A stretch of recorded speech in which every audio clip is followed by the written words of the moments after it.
Ada bagian tubuh kita yang nggak pernah istirahat, ini jantung. Dua bilik, bilik kiri, bilik kanan bekerja terus nih, mau padat. Kalau berhenti bekerja ya wassalam. Dia bekerja terus, Pak. Nah, kalau orang ilmu biologi memikirkan terus sampai ke dalam, sampai ke alus-alusnya, niscaya dia akan sampai kepada kesimpulan bahwa yang menggerakkan itu adalah Allah Subhanahu wa Ta'ala.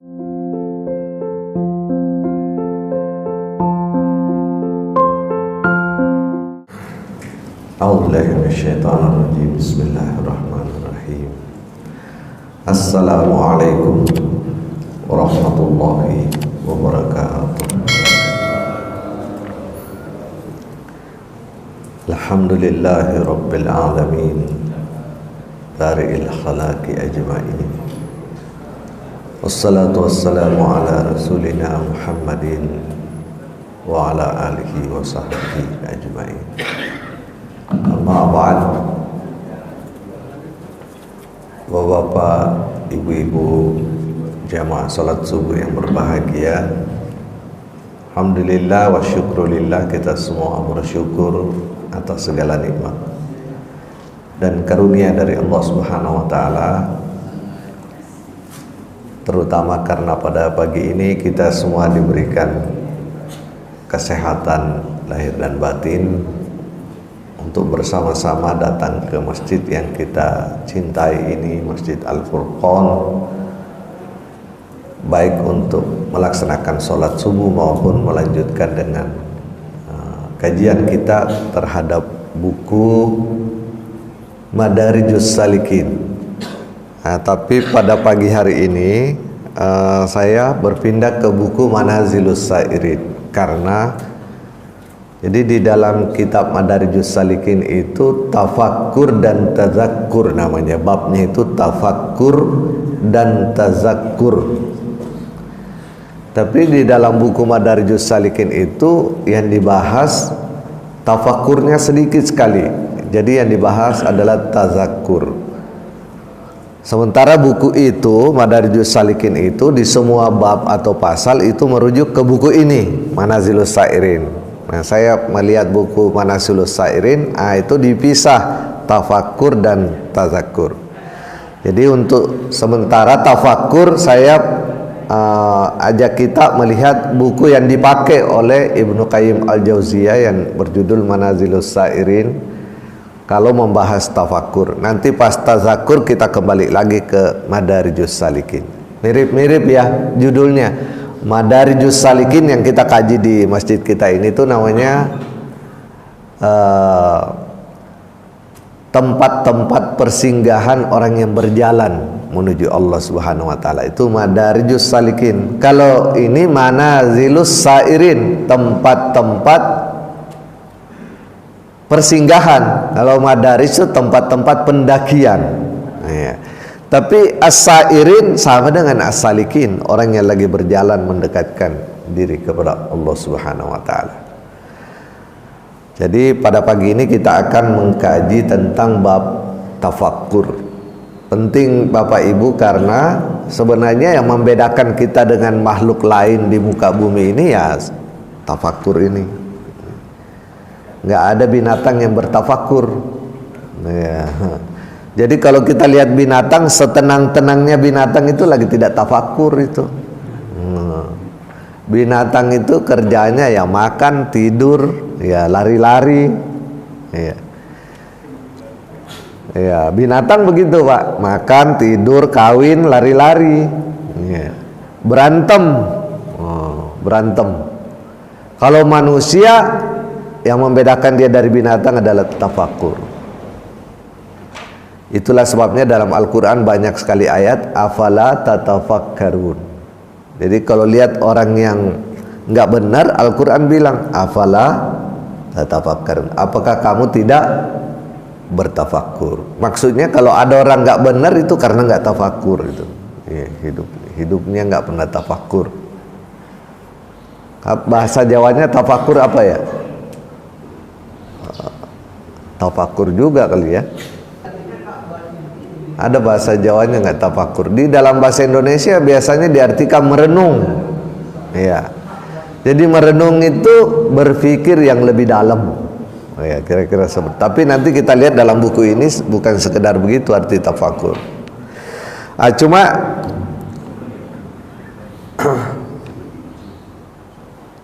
di dalam Al-Quran banyak sekali ya tafakur ini. Pengarang buku Manazilus Sairin mengutip hanya satu ayat saja dalam Al-Quran, surah An-Nahl.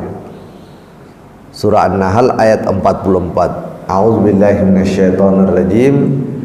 Wa anzalna ilaika dzikra litubayyana lin-nasi ma nuzzila ilaihim wa la'allahum yatafakkarun. Jadi yang saya berikan warna merah itu wa la'allahum yatafakkarun. Wa anzalna ilaika dzikra, ya, dan kami telah menurunkan kepadamu di sini maksudnya Nabi Muhammad kita sallallahu alaihi wasallam. Allah berfirman, seakan-akan berfirman kepada Nabi kita Muhammad, kami sudah menurunkan az-zikra kepadamu. Apa itu az-zikra? Al-Quran. Jadi Bapak Ibu, di dalam Al-Quran sering disebut dengan kata az-zikra. Ya, misalnya fas'alu ahluz zikra in kuntum la ta'lamun. Tanyalah ahluz zikr kalau kamu tidak tahu. Siapa itu ahluz zikr? Orang yang ahli Al-Quran. Ya, ahluz zikr. Nah, di sini juga zikra diartikan Al-Quran. Wahai Muhammad, kami telah menurunkan kepadamu Al-Quran untuk apa? Litubayyina lin-nasi ma nuzzila ilaihim, supaya engkau jelaskan kepada mereka apa yang sudah diturunkan itu kepada mereka. Untuk apa dijelaskan kepada manusia Al-Quran yang sudah diturunkan itu? Wala'allahum yatafakkarun. Jadi tujuan Al-Quran itu supaya manusia bisa bertafakkur, Pak. Artinya kalau manusia yang mempercayai Al-Quran ini gagal bertafakkur, mentafakuri Al-Quran, ya tujuannya tidak tercapai. Kalau kita dengar tadi ayat yang dibacakan imam kita waktu sholat subuh, yang menyebabkan orang menderita nanti di neraka itu penyebabnya satu yang paling utama. Apa tadi yang dibaca itu? Yakni waktu di dunia tidak percaya ayat-ayat Allah Subhanahu wa taala, tidak percaya wahyu yang berasal dari alam gaib. Itu menjadi pangkal siksa yang pedih nanti di hari akhirat. Menurut surah yang dibaca tadi, surah An-Naba, ya. Iya, An-Naba. Iya. Mereka tidak mempercayai, mereka mendustakan ayat-ayat Allah Subhanahu wa taala. Mereka percayanya ya yang mereka saksikan saja di tengah-tengah mereka. Ya, mereka percaya apa yang dia lihat, yang dia dengar, tapi mereka tidak percaya kalau dia tidak lihat itu alam gaib itu. Nah, wahyu itu kan dari alam gaib. Sebabnya orang-orang kafir jahiliyah dulu bilang kepada Nabi Muhammad, tunjukkan mana Tuhanmu yang memberikan kamu ayat-ayat itu. Nah, mereka tidak percaya, mereka menentang itu. Nah, itulah yang menjadi penyebab siksa yang paling berat nanti di akhirat. Ini orang menentang atau tidak percaya atau mendustakan ayat-ayat Allah Subhanahu wa taala. Tapi kalau orang mengimani ayat Allah, itu tujuannya ada. Nah, salah satu tujuan yang paling penting itu adalah wala'allahum yatafakkarun. Yang membedakan orang beriman dan orang tidak beriman, karena orang beriman ini menggunakan akalnya untuk bertafakkur. Nah, kita lihat sekarang masuk ke bukunya. Nah, bukunya ini memang belum ada terjemahannya, jadi saya buat terjemahannya di bawah itu. Mudah-mudahan benar, insya Allah benar terjemahannya. I'lamu anna tafakkur talammusul basirati listidrakil bugyah. Ya, al-bugyah itu artinya tujuan hidup. Jadi ketahuilah, kata pengarang buku ini, bahwa sesungguhnya tafakkur itu adalah mencari basiroh. Apa itu basiroh? Penglihatan bukan ini, bukan ini saya lihat ini putih, ini bukan basiroh ini. Yang dimaksud basiroh itu adalah kesadaran di dalam jiwa, Pak. Ya. Jadi yang dimaksud basiroh di sini itu talammusul basiroh itu bukan penglihatan mata, tapi penglihatan hati, kesadaran. Di dalam ilmu akhlak, kesadaran itu ada dua, Pak, Bapak Ibu. Kesadaran ada dua. Kesadaran yang pertama namanya yakzoh, kesadaran kedua namanya basiroh. Apa bedanya? Kalau yakzoh itu kalau hamba Allah ini, anak cucu Adam ini sadar dari kesalahannya dan mau berbuat benar, mau jadi orang benar, nah, itu sadar juga namanya. Makanya kan biasa kita kenal ada orang badar bandel tuh belum sadar-sadarnya orang. Nah, itu sadar yang pertama, itu namanya yakzo. Kalau ada orang tiba-tiba menyadari selama ini hidupnya ini tidak berguna, hanya membuat keonaran, lalu dia tiba-tiba mau datang ke masjid berdoa minta ampun, itu namanya yakzo, sadar. Tapi bukan basiro itu. Nah, itu bukan basiro. Kalau tafakur menghasilkan basiro. Nah, apa itu basiro? Kesadaran untuk tiba-tiba dia mau meluncur mendekati Allah Subhanahu wa taala. Tiba-tiba dia lihat jalan itu, yang tadinya jalan itu seperti hutan belantara, nggak tahu mau kemana, hidup ini nggak ada arah. Tiba-tiba dia lihat itu arah, seperti cahaya yang terbuka, dan dia meluncur tuh. Semua kegiatannya setiap hari, ketemu orang, menyendiri, pagi, siang, sore, seakan-akan cahaya terbuka di depannya, muncul kesadaran mendekatkan diri kepada Allah Subhanahu wa taala. Basiro itu. Ya. Nggak semua orang punya itu, padahal semua orang punya akal. Semua orang punya akal, tapi tidak semua orang punya basiro. Kenapa? Karena tidak semua orang bertafakur. Karena tafakur itu menggunakan akal untuk mencari basiroh. Dalam rangka apa basiroh itu? Listidrakil bughyah, untuk mencapai tujuan hidup. Tidak ada tujuan hidup, nggak bisa kita capai kalau tanpa basiroh. Nggak bisa mencapai tujuan hidup dengan S1, S2, S3. Banyak orang S1, S2, S3 nggak jelas tujuan hidupnya. Ya. Mungkin malah ada profesor di bidang tertentu, tapi masih gamang sebenarnya apa tujuan hidupnya.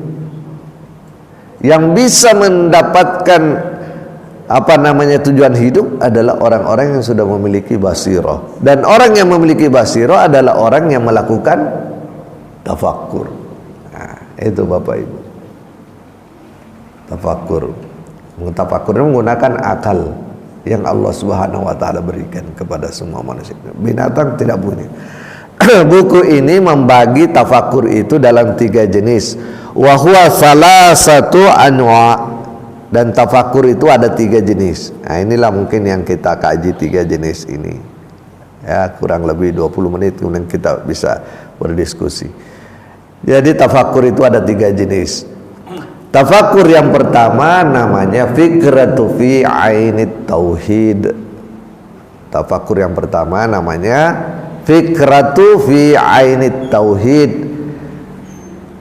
Sependek pengetahuan saya, kalau dalam bahasa Arab itu tauhid itu ada 2, tauhid konsep sama ainut tauhid. Kalau ainut tauhid itu tauhid yang dialami.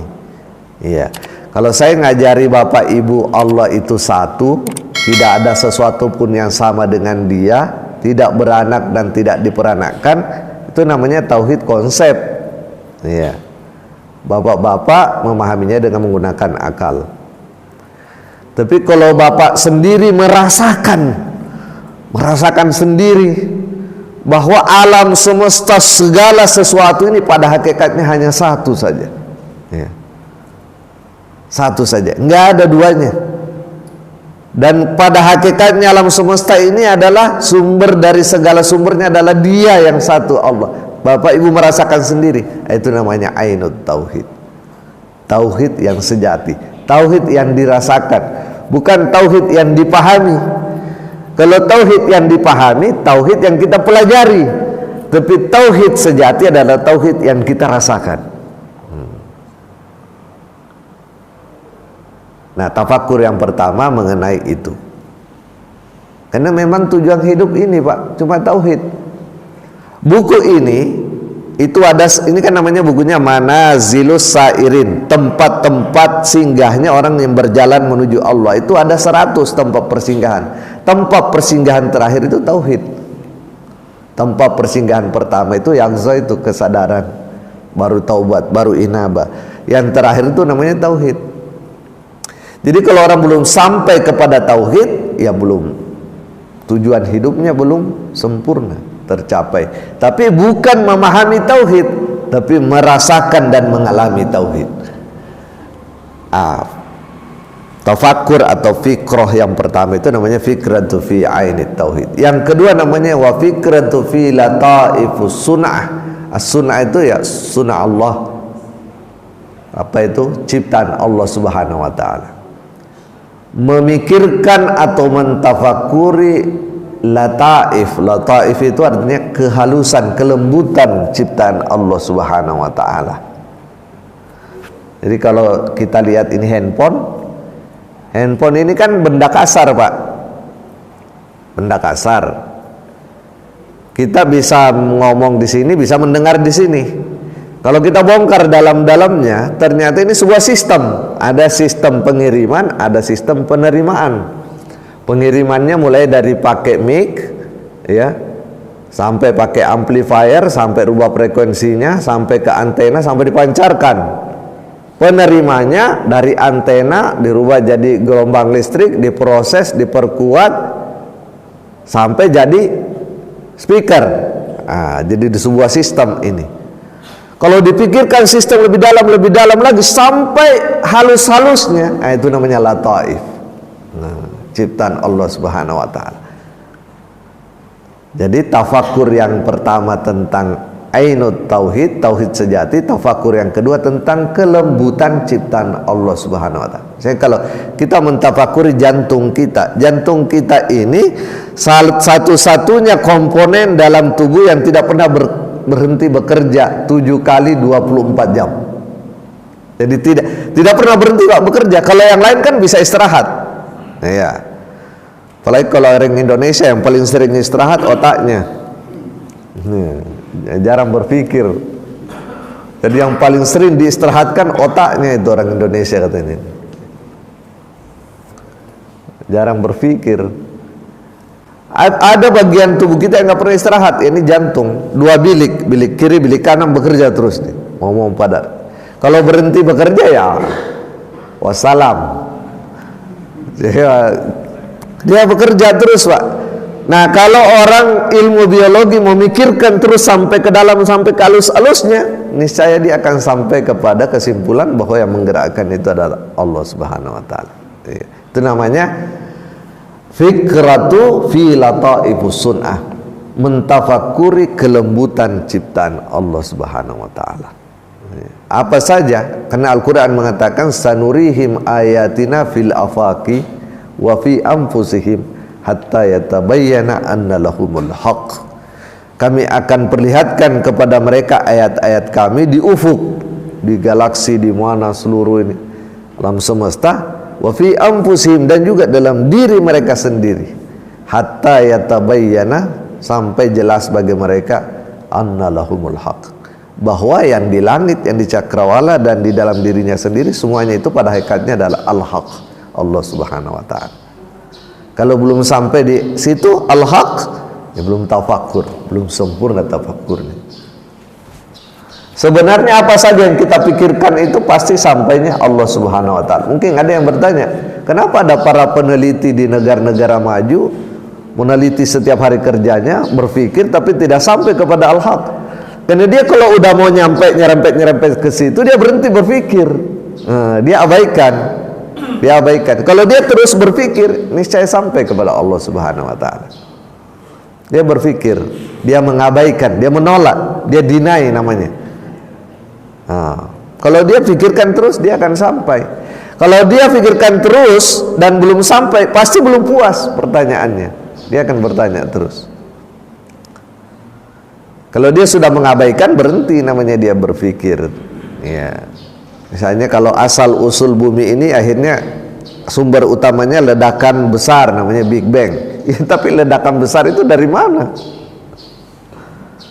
Dari sebuah partikel yang pada waktunya dia meledak. Ya, kenapa dia meledak pada waktunya? Jadi dia akan berpikir terus itu sampai kepada al-haq, hatta yatabayyana anna lahumul haq. Yang ketiga, wa fikratu fi ma'anil a'mal wal ahwal. Tafakkur yang ketiga adalah bertafakkur tentang perbuatan kita. Tadi kita sholat subuh, Bapak Ibu jangan sekedar sholat subuh, selesai sholat salam kiri kanan, ya tafakur sedikit tentang apa yang sudah kita lakukan. Sholat kita tadi kita lakukan tuh sudah optimal belum? Sholat yang kita lakukan sudah benar belum? Sudah fungsional belum sholat kita? Itu penting kita tafakuri setiap hari itu sholat kita. Karena sholat ini katanya pertama tiang agama, yang kedua sholat ini intinya zikir. Benar nggak kita dalam sholat tadi sudah zikir? Jangan-jangan setiap kali kita sholat kita tidak ada zikir di dalamnya. Zikir itu artinya ingat, Pak. Jangan di dalam sholat kita tidak ada ingat di dalamnya, ada lalai malah. Ya. Misalnya Pak Ustadz gini mau ceramah, sholatnya dipikirkan materinya. Ya. Enggak ada zikir di dalam sholat, adanya zikir PowerPoint. Mau sholat, nah, yang mau pergi goes sebentar yang dipikir sepedanya. Ibu-ibu baju senamnya dipikir nih lagi sholat subuh. Tidak, itu lalai semua. Ya, itu kita perlu tafakuri. Jadi salah satu yang harus ditafakuri adalah perbuatan kita, amal-amal kita. Tapi makna-maknanya, ma'anil a'mal, makna-makna dari perbuatan kita. Tujuan kan sholat itu katanya tanha anil fasya'i wal munkar. Sholat itu mencegah pelakunya dari perbuatan keji dan mungkar. Tapi dia sholat dia juga berbuat keji, dia sholat dia juga berbuat mungkar. Karena sholatnya jarang ditafakuri, jarang ditafakuri. Kata-katanya tetap kasar, ya, tetap menyakiti orang lain, tetap berbuat mesum. Keji itu berbuat mesum, Pak. Karena kalau kita buka berita setiap hari itu perbuatan mesum setiap hari itu, berita-berita. Lalu di mana fungsi sholat itu? Nah, ini orang jarang mentafakuri sholatnya, puasanya, umrohnya, hajinya. Indonesia ini setiap tahun umroh haji itu sekitar 1 juta. Iya, karena yang umroh sekitar 750. Iya, terus 150.000, yang ini 250-an yang haji ya. Cukup besar ya Indonesia itu. Jadi kalau katakanlah 10 tahun terakhir sudah 10 juta itu orang bolak-balik ke Mekah itu beribadah. Tapi orang berantem di mana aja terus itu sekarang. Ini di mana sebenarnya perbuatan ini, perbuatan itu di mana efeknya itu? Orang jarang mentafakuri amalnya, amal yang dia lakukan.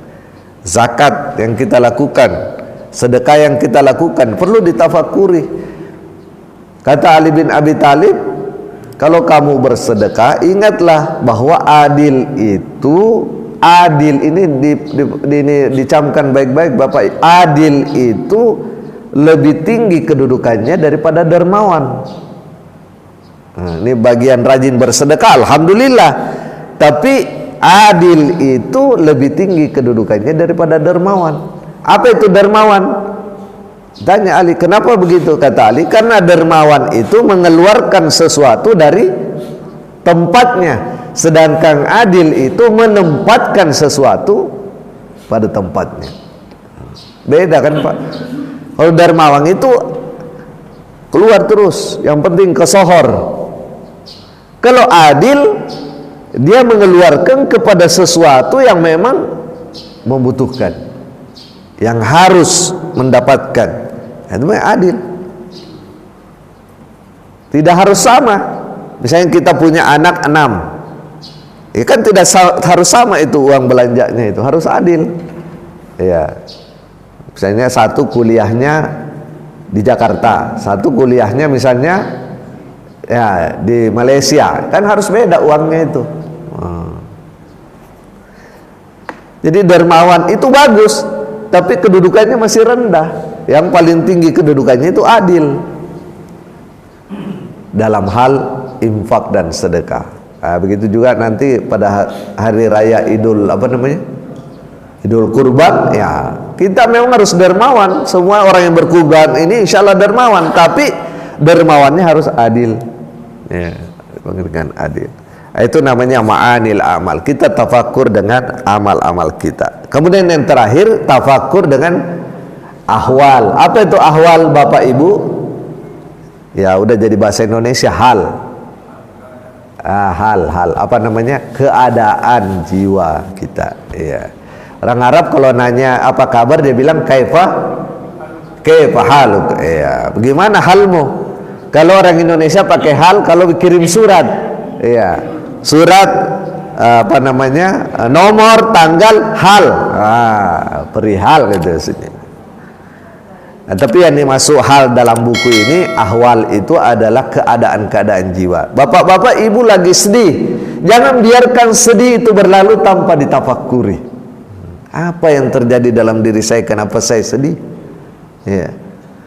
Apakah orang boleh sedih dalam hidup? Ya konsekuensi logis, Pak, kalau kita mengalami sesuatu yang menyedihkan, sedih. Tapi perlu ditafakuri. Ya, jangan-jangan sedih itu sudah berlarut-larut, nggak move on. Nggak bisa. Jangan sampai hanya satu peristiwa kita sedih terus setiap hari, tidak move on. Nah, itu sudah tidak benar itu. Ya. Ada orang kehilangan pekerjaan, sedihnya sampai berlarut-larut. Berapa hari yang lalu saya ngasih sebuah materi pelatihan ke dosen-dosen Politeknik Penerbangan di Makassar. Itu saya ditanya, itu banyak dosennya dulu karyawan Merpati. Tahu Merpati ya? Ya, dulu ada maskapai penerbangan namanya Merpati ya. Tandemnya Garuda kalau saya nggak salah itu ya. Jadi milik ini juga ya, BUMN juga kali ya. Itu banyak dosen-dosennya mantan Merpati. Kasihan itu, jadi ngajar taruna-taruna di Politeknik Penerbangan, tapi dia dulu apa namanya mantan karyawan Merpati. Saya kan tuh ngajari bikin modul, bikin rancangan pembelajaran tuh, bikin tulisan aja susah, kasihan. Karena dulu mungkin orang teknisi ya, orang lapangan, susah sekali. Terus saya tanya, Bapak ini dulu apa namanya kerjanya? Saya dulu di ini Pak, benerin itu pesawat apa segala kayak gitu-gitu. Sekarang disuruh ngajarin nih taruna. Saya bikin modul aja susah. Udah tua lagi, udah usianya udah senior banget. Jadi harus ditinggal. Terus saya tanya, oh itu mantan karyawan Merpati banyak ini kerja ini kayak gini ya Pak? Iya Pak, sedikit yang bangkit, kebanyakan cerai. Kalau nggak cerai dari istrinya, ada yang gila, ada yang apa gitu. Karena kan wallahualam benar nggak ya, katanya benar dulu sebagian besar itu tidak sempat dapat apa namanya pesangon. Iya, jadi mungkin kondisi keuangannya waktu itu tidak memungkinkan. Jadi banyak yang sampai gila, tidak. Jadi dicerai, ditinggalkan istri. Nah ini yang bertahan ini masih ada Pak, alhamdulillah gitu katanya. Ya, jadi manusia begitu Pak. Jadi manusia kalau kehilangan sesuatu yang sangat berarti dalam dirinya, dicintainya, dia bisa sedihnya berlarut-larut. Kalau kita tidak tafakuri bisa begitu. Jadi yang bisa menjadi obat orang itu adalah tafakur sebenarnya, kesedihan. Begitu juga gembira. Kalau terlalu gembira orang hidup ini, tidak ditafakuri mengapa ia gembira, itu berat juga itu persoalan. Kalau terlalu gembira, karena dia bisa jadi orang ujub, orang sombong. Ya. Kalau orang terlalu gembira itu bisa jadi euforia namanya. Euforia itu terlalu gembira. Maka buku ini mengatakan tafakur harus dilakukan. Salah satu bahan tafakur adalah ahwal, kondisi jiwa kita sehari-hari. Jadi kita tafakuri. Misalnya kita lagi sedih, kita kenapa saya sedih? Pantaskah saya sedih? Apa manfaatnya saya sedih? Berapa lama harus saya bersedih? Nah, itu harus kita tafakur itu. Kalau kita gembira, kenapa sekarang saya gembira? Benar nggak gembira saya? Apa manfaatnya gembira saya? Perlu nggak saya gembira terus? Ah, itu yang harus kita tafakuri, Bapak Ibu jemaah sekalian berbahagia.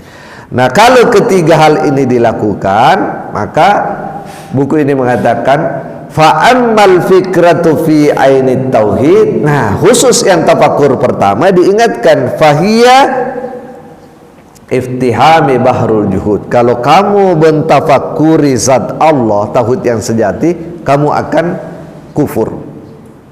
Ya. Kamu akan jatuh dalam lembah kekufuran.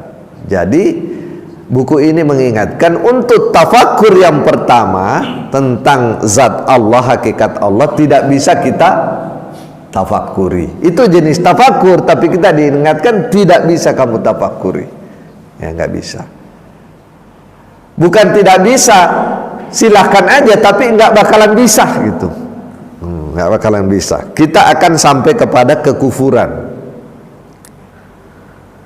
Ada orang gila pak mikirin zat Allah subhanahu wa ta'ala. Itu sebabnya Nabi mengatakan tafakkaru fi khalqillah wala tafakkaru fi zatillah. Berfikirlah tentang ciptaan Allah, tapi jangan berfikir tentang zatnya Allah subhanahu wa ta'ala. Zatnya Allah subhanahu wa ta'ala. Kenapa zat Allah kita nggak bisa fikirkan? Ya nggak bisa. Kan Allah itu tidak terbatas, sedangkan kita terbatas. Ya nggak bisa, nggak bakalan sampai. La yunji minhu illal ittisami bidiya'il qasyaf. Nggak akan selamat orang yang mentafakuri Allah subhanahu wa ta'ala zatnya itu kecuali dengan cahaya kasyaf. Jadi untuk sampai kepada hakikat tauhid itu bukan dengan tafakur, tapi dengan kasyaf. Apa itu kasyaf? Penyingkapan. Apa itu penyingkapan? Diangkatnya tirai-tirai penutup-penutup yang menyebabkan kita tidak menyadari Allah subhanahu wa ta'ala. Apa caranya? Bukan berpikir, bukan tafakur, tapi mensucikan kalbu. Tazkiyatun nafs. Semakin kalbu ini bersih dari noda-noda dosa, maksiat, semakin terbuka dan terangkat itu tirai. Nah, semakin merasakanlah orang, mulai celah-celah dikit dulu dia rasakan, sampai celah, sampai dia rasakan betul Allah subhanahu wa ta'ala, kebersamaannya dengan Allah subhanahu wa ta'ala. Kalau belum bisa sampai ke sana kita, ya seperti saya ini, saya belum bisa sampai ke sana, maka caranya apa? Ya kita berpegang kepada kata-kata orang-orang suci, para nabi rasul, bahwa Allah itu begini, kita ikuti itu. Ini kita belum merasakan pak. Kalau kita belum merasakan, atau wattamassuki bi ilmi zahir, kita berpegang teguh kepada ilmu lahiriah. Kalau ayat bilang begini, ya kita yakini ayat itu, tapi kita belum merasakan kan. Misalnya ayat mengatakan fa aina ma tuwallu fasamma wajhallah, dimanapun kamu menghadap kamu akan melihat Allah, wajah Allah. Nah, coba bapak ibu menghadap kemana? Sini wajah Allah, sini. Udah belum? Kalau belum, ya ikuti saja itu. Ikuti itu. Kalau para nabi, para wali, ya enggak, dia kemana melihat, yang dia lihat adalah wajah Allah subhanahu wa ta'ala. Kalau kita belum, ya ikuti saja itu. Ilmu zahir namanya. Teksnya ayat bilang begitu, ya kita ikuti, taklid sama ayat Allah subhanahu wa ta'ala. Ya. Misalnya kita lihat, bapak-bapak lihat wanita cantik. Kalau bapak-bapak lihat wanita cantik apa? Wanita cantik yang kita lihat. Kalau Nabi lihat wanita cantik, Allah yang dia lihat. Kita kan belum pak ya. Kalau saya melihat wanita cantik, masih wanita cantik yang saya lihat. Nah berarti belum. Nah, tapi saya harus kembalikan kepada ayat Al-Quran, bahwa sebenarnya apapun yang kita lihat di muka bumi ini itu adalah Allah subhanahu wa ta'ala, wajah Allah subhanahu wa ta'ala. Misalnya Al-Quran mengatakan huwal awwalu wal akhiru huwal zahiru wal batin. Dialah yang awal, dia pula yang akhir. Dialah yang lahir, dia pula yang batin. Berarti nggak ada selain Allah. Ini lahir Allah, batin yang kita lihat tidak lihat Allah, yang awal Allah, yang akhir Allah, itu semuanya Allah. Bapak kalau pikirkan itu bisa gila itu. Dirasakan, tidak bisa dipikirkan, dirasakan. Kalau belum bisa dirasakan, berpegang teguhlah kepada ilmu lahir, ayat-ayat Allah subhanahu wa ta'ala. Jadi kalau ada yang lebih awal dari Allah, pasti kita tidak percaya. Kalau ada yang lebih akhir dari Allah, pasti kita tidak percaya. Kalau ada yang lebih zahir dari Allah, pasti kita tidak percaya. Kalau ada yang lebih batin dari Allah, pasti kita tidak percaya. Kita berpegang teguh kepada ayat Allah subhanahu wa ta'ala. Wa ma'akum aina ma kuntum, dan dia Allah itu bersama dengan kalian dimanapun kalian berada. Kita rasakan apa tidak itu? Kalau kita nggak rasakan, ikuti saja itu ayat. Bapak mau pikirkan, nggak bisa dipikirkan. Allah bersama kita dimanapun mau berada. Kita pikir nggak bisa, Pak. Karena namanya berpikir itu menganalisis, memecah-mecah. Gak bisa akal sampai di sana. Maka kata buku ini, untuk tafakur yang pertama, jangan lakukan. Hentikan akal memikirkan zat Allah Subhanahu wa ta'ala. Nah, kalau yang kedua dan ketiga dia kasih jalan.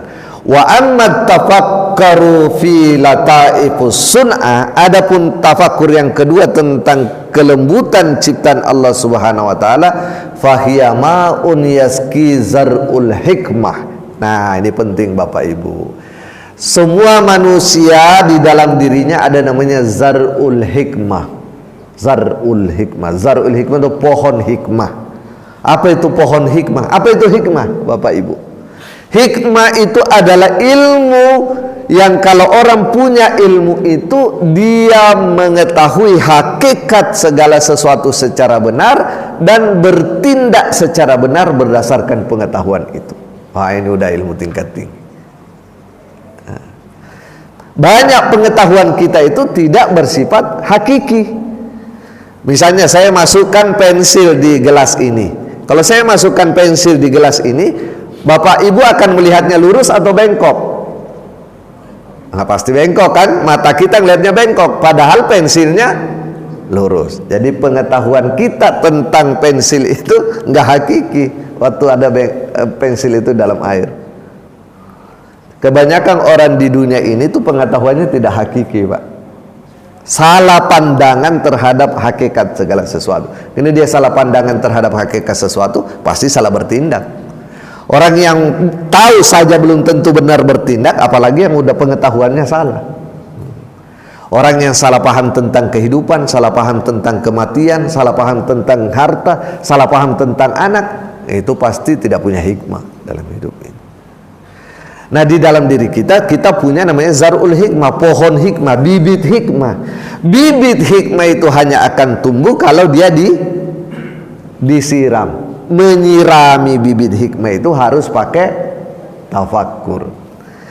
Wa ammal fikratu fi lataifus sun'ah, adapun tafakkur terhadap kelembutan ciptaan Allah ini, fahiya ma'un, dia seperti air, yaski zar'al hikmah, dia seperti air yang menyirami pohon hikmah di dalam hati kita. Jadi Bapak Ibu yang rajin bertafakur tentang ciptaan Allah, insya Allah hikmah mulai tumbuh dalam diri. Yang terakhir, wa ammal fikratu fi ma'anil a'mali wal ahwal, adapun tafakur yang ketiga tentang amal kita dan keadaan jiwa kita, fahiyatu sahhilu suluku tariqil haqiqah, maka itu akan memudahkan Bapak Ibu akan berjalan mendekat kepada Allah Subhanahu wa ta'ala. Jadi ada orang sudah puluhan tahun beragama, sholat, puasa, zakat, tapi mungkin jalan di tempat lambat. Apa yang menyebabkan dia lambat mendekatkan diri kepada Allah Subhanahu wa ta'ala? Karena dia tidak pernah bertafakkur tentang perbuatannya, tentang keadaan jiwanya, sedihnya, bahagianya, dia jarang tafakkur itu. Maka saya ingin mengatakan, marilah kita dalam hidup kita 2 kali, 1 kali 24 jam, kita sisihkan waktu kita gunakan akal kita untuk melakukan tafakkur, Pak. Ya. Kita bisa lakukan habis sholat fardu yang 5 kali itu, atau mungkin sisihkan waktu spesial saja, ya 5 menit, 10 menit sehari semalam, mungkin sebelum pergi ke masjid sholat subuh seperti ini. Ya, kita duduk sejenak sebelum berangkat ke masjid, tafakurlah tentang apa yang kita sudah lakukan, apa yang belum kita lakukan, bagaimana keadaan jiwa kita, tentang ciptaan Allah dalam diri kita, tentang ciptaan Allah di luar, ya, dan seterusnya. Nah, itu semua akan memberikan manfaat yang luar biasa. Sehingga ada sebuah hadis, meskipun hadis ini dicurigai kekuatannya, karena katanya ada satu sanad di dalam perawi ini yang tidak kuat, tapi Gus Baha sering sekali mengutip hadis ini. Rasulullah pernah bersabda, bertafakur sejenak itu lebih baik daripada ibadah 1 tahun. Bahkan ada hadis lain mengatakan ibadah selama 60 tahun. Ada orang juga kuat beribadah 60 tahun. Tapi ini tafakur sesaat saja bisa lebih baik efeknya daripada ibadah 60 tahun. Dan mudah-mudahan pembahasan kita pada pagi hari ini bisa kita pahami dengan baik, kita bisa amalkan dalam kehidupan kita sehari-hari. Saya kembalikan kepada Subhanakallahumma bihamdika nasyhadu an la ilaha illa anta nastaghfiruka wa natubu ilaik. Subhana rabbika rabbil izzati amma yasifun wa salamun alal mursalin walhamdulillahi rabbil alamin. Wassalamu alaikum warahmatullahi wabarakatuh.